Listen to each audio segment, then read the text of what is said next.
Hello everyone, इस video में मैं 10.1 को सॉल्व कर रही हूँ। इस चैप्टर को अच्छी तरह समझने के लिए आप वेक्टर के बेसिक कंसेप्ट का वीडियो अवश्य देख लें। तो एक्सरसाइज 10.1 का हम पहला क्वेश्चन देख रहे हैं। यह है, उत्तर से 30 डिग्री पूर्व में 40 किलोमीटर के विस्थापन का आलेखीय निरूपण कीजिए। आलेख में इसको दर्शाना है, तो ये हमारा आलेख है। ये पूर्व में इधर ले लिए, पूर्व पश्चिम और उत्तर दक्षिण। उत्तर पूर्व में कह रहा है, तो यहाँ पर हमारा उत्तर, इस उत्तर पूर्व में हमारा ये रेखा आ गया 40 डिग्री, 40 किलोमीटर के विस्थापन पर हमारा ये हो गया, ये 40 किलोमीटर 30 डिग्री उत्तर पूर्व की दिशा में। यही हमारा आलेख हो गया। क्वेश्चन नंबर 2 एकदम आसान चैप्टर है। दूसरा कह रहा है कि निम्नलिखित मापों को अदिश एवं सदिश के रूप में श्रेणीबद्ध कीजिए। तो माप दिया है, किताब आप लोग सामने रखें। ये हमारा माप दे दिया है 10 kg। दूसरा का है पहला है 10 kg। तो जैसा कि 10 kg यह भार है, इसमें सिर्फ वजन है, दिशा है नहीं, तो इसको हम कहेंगे अदिश राशि। ये हमारा अदिश हो गया। दूसरा है 2 मीटर उत्तर पश्चिम, 2 मीटर उत्तर पश्चिम। तो जैसा कि पहला क्वेश्चन हम बनाए हैं, यानी उसमें दिशा दिया है और परिमाण भी दिया है। परिमाण 2 मीटर है और दिशा है उत्तर पश्चिम, तो ये हमारा सदिश राशि है, ये सदिश हो गया। तीसरा है 40 डिग्री, 40 डिग्री यानी 40 डिग्री का हम कोण बनाए, 40 डिग्री सेल्सियस हो, तो उसमें क्या है कि परिमाण है सिर्फ, दिशा है नहीं, तो ये हमारा अदिश हो गया। और चौथा है 40 वाट। फिजिक्स में आप लोग पढ़े होंगे, इलेक्ट्रिसिटी में वाट जो है हमारा बल्ब के पावर को दर्शाता है, तो वहाँ जो है वह पावर है, यानी उसमें परिमाण है लेकिन दिशा नहीं है, तो ये हमारा अदिश हो गया। और पांचवा है 10⁻⁻19 कूलम। तो ये भी फिजिक्स में आप लोग पढ़े होंगे, कूलम जो है आवेश का मात्रक होता है, तो उसमें भी हमारा दिशा नहीं है, परिमाण है सिर्फ, इसलिए यह जो है अदिश राशि है। और छठा है 20 मीटर प्रति सेकेंड स्क्वायर। तो जैसा कि यह क्लियर है कि 20 मीटर प्रति सेकेंड स्क्वायर, यह हम जानते हैं कि यह जो है बेग है, और बेग हमारा अदिश, बेग सदिश राशि होता है, तो ये हमारा सदिश हो गया। क्वेश्चन 3 है कि निम्नलिखित को अदिश एवं सदिश राशियों के रूप में श्रेणीबद्ध कीजिए। जस्ट हमारा दूसरा क्वेश्चन था, उसी पर हमारा तीसरा है। कोई दिक्कत नहीं है इसे समझने में। जैसे समय दिया है, समय कालांश, तो ये हमारा अदिश है, समय कालांश ये अदिश है, चूंकि इसमें दिशा नहीं है।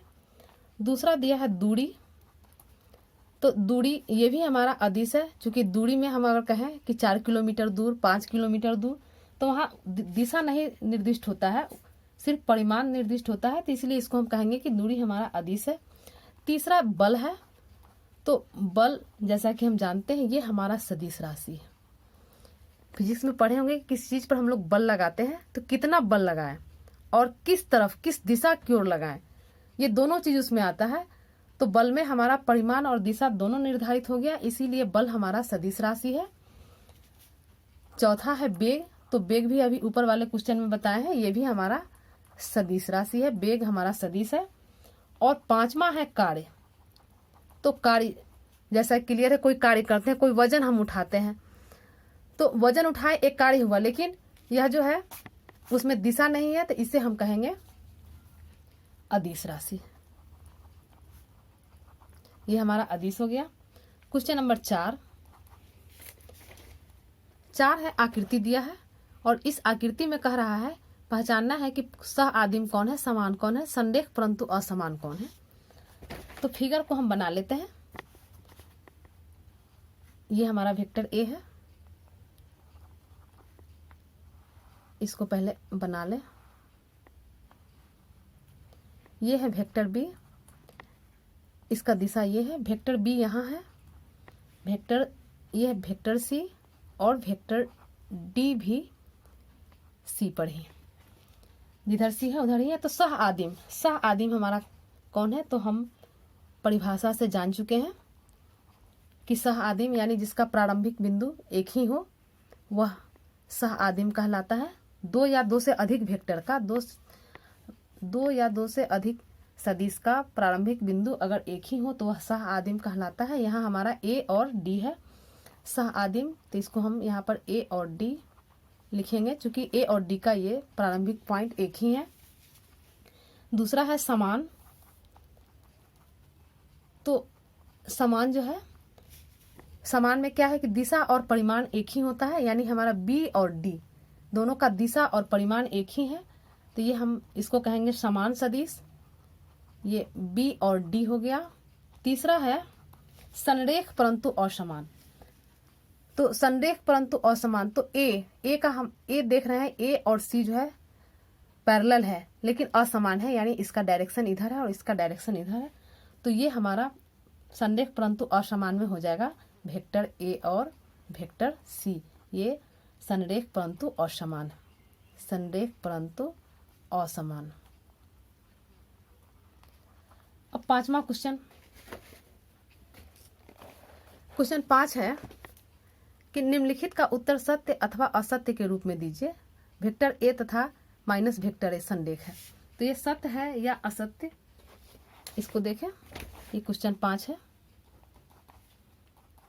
वेक्टर ए और माइनस वेक्टर ए, तो वेक्टर ए यहाँ आया और माइनस वेक्टर ए का मतलब हुआ कि इसी पर हम रिटर्न आ गए, तो रिटर्न आ गए यानी यह पैरेलल हो गया, इसके पैरेलल ये हो गया, तो इसको हम कहेंगे कि संरेख है, यानी ये पहला हमारा सत्य है।